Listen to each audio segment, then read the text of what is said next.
J'avais fait aussi une vidéo sur les haratines, les haratines, on les appelle les hartans aussi. J'ai expliqué que en fait ces gens-là, c'est des gens venus. Parce que les gars, ils parlent en Mauritanie, ils te disent, ils parlent comme si ce sont les gars là qui sont les premiers gens en Mauritanie. C'est faux. C'est faux. Ils n'ont aucune trace. Et puis d'ailleurs, ce qui est marrant, c'est que si vous fouillez les Hartani en Mauritanie, à quel moment ces gens-là ont pu dominer ces gens-là? À quel moment? À quel moment ces gens-là ont pu être sous la domination de ces gens-là? Si les Hartani, là, s'ils avaient des royaumes de puissance, on n'a pas la mémoire, on n'a pas de l'histoire qui raconte que ces gens-là sont venus faire une invasion et puis combattre et puis vaincre des royaumes en Mauritanie. Si les seuls gens qui ont combattu en Mauritanie, c'est les peuples. Voilà, il n'y a pas une histoire là-bas que oui, les Hartani, là, ils étaient assis, ils avaient un royaume, genre, ils étaient installés, et puis maintenant, il y avait le peuple qui est venu les envahir, les combattre. Il n'y a pas une histoire comme ça. Donc, comment expliquer que ces gens-là, leur liaison, la liaison qu'ils ont entre eux, les Haratines, là, ils n'ont pas d'histoire en Mauritanie, en vrai de vrai. Ils n'ont que des suppositions. C'est-à-dire que, sur la région de Mauritanie, là, vraiment, les gars, là, ils sont trop dans les histoires à dormir debout là-bas. Dans les théories sans technique. Parce que même cette histoire de Soninké qui a fondé Empire, là, c'est quitté là-bas aussi. C'est-à-dire que c'est eux qui fabriquent toutes les histoires, les histoires qui n'ont pas de tête là. C'est eux qui fabriquent ça. Voilà. Ici aussi, vous les entendez dire, oui, les Harati, ce seraient les premiers habitants de la Mauritanie. Pas de preuve. Il n'y a aucune preuve en fait.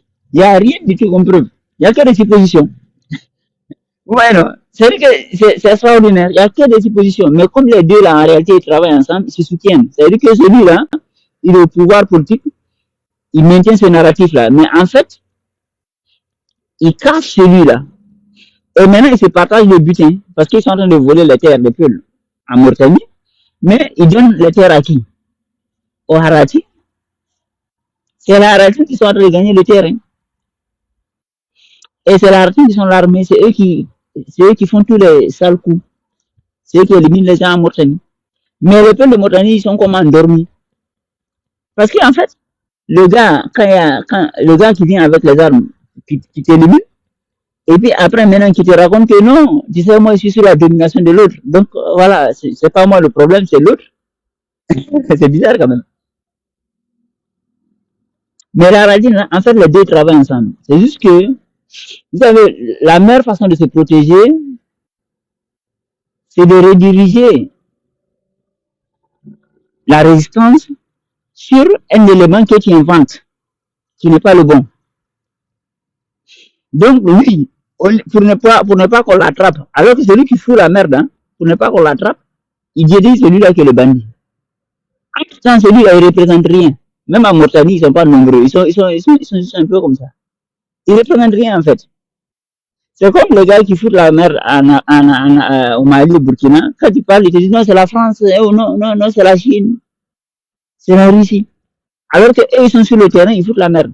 Mais pour ne pas que tu les attrapes, dès que tu commences à parler, ils disent non, non, tu sais, les grandes puissances, c'est eux qui nous manipulent. Et bien là, c'est pareil. En Mauritanie, c'est pareil. C'est le scénario là qui est là. Donc ceux-là, ils font tous les jours la manifestation pour dire que ouais, il y a l'esclavage en Mauritanie, machin, machin. Il faut qu'on nous aide. Ouais, non. Et ça empêche les gens qui sont oppressés en Mauritanie de pouvoir en parler. Par exemple, si aujourd'hui tu es un peu, tu commences à parler que tu es oppressé en Mauritanie, on te dit, ah ouais, il y a des gens qui subissent l'esclavage, c'est plus grave que pour toi là. Ouais, non. Donc c'est une manière de s'accaparer de s'accaparer le titre de celui qui souffre, c'est-à-dire que de prendre une place. Parce que pour empêcher quelqu'un de prendre une place, il faut être le premier à prendre la place. Tant que tu es assis sur la place, quelqu'un ne peut pas s'asseoir là-bas. Donc, c'est-à-dire que tant que tu te fais passer pour la victime dans une affaire, la vraie victime ne peut pas parler parce que tu tiens la place de la vraie victime en fait. Tu l'empêches de parler. Mais quand on regarde bien, c'est eux qui sont dans l'armée, c'est eux qui ont tous les fusils. Ouais, non? Et c'est eux qui vont tirer sur les gens, c'est eux qui foutent tous les trucs sales là, c'est eux qui le font.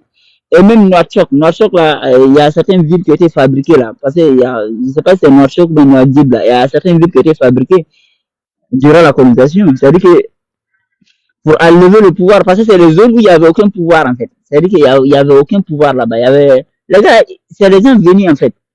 Ils n'avaient rien là-bas comme trace historique de pouvoir, de villes intéressantes, de villes fortes. Il n'y avait rien.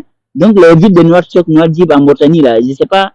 En tout cas, il y a certaines villes en Mauritanie, là, les villes célèbres en Mauritanie, c'est les villes fabriquées durant la colonisation. C'est-à-dire que c'est des espaces vides où il n'y avait rien.